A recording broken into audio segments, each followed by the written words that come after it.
Alors que les aventures de Phileas Fogg aux quatre coins du globe s'achèvent ce soir sur France 2 avec 2 ultimes épisodes, reverra-t-on David Tennant dans une suite de cette adaptation internationale du célèbre roman de Jules Verne?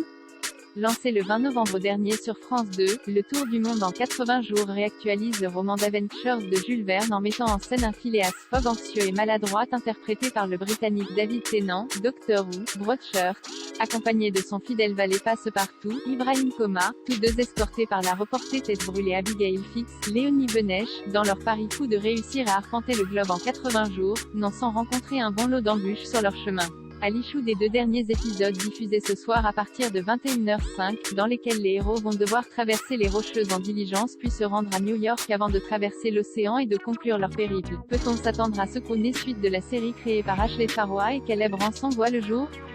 Que les fans se réjouissent, car une saison 2 a bel et bien été commandée, confirmée par le producteur britannique Simon Crawford Collins avant même que la diffusion des 8 épisodes de la première soit achevée.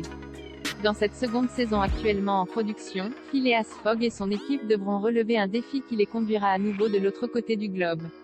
Nous avons adoré travailler sur la suite du Tour du monde en 80 jours et maintenant nous sommes ravis d'apporter ce même mélange d'humour et d'émotion pour Voyage au centre de la Terre, qui offrira une mise à jour avec une touche fraîche et moderne à un autre des romans bien aimés de Jules Verne, a-t-il déclaré. En collaboration avec la société de production française Federation Entertainment, le Bureau des légendes, le producteur travaille également sur l'adaptation d'une autre œuvre du romancier français, également menée par la showrunneuse Ashley Farrowa. Voyage au centre de la Terre a notamment été adapté au cinéma en 2008 avec Brian Fraser, puis dans une suite en 2012 avec Dwayne Johnson.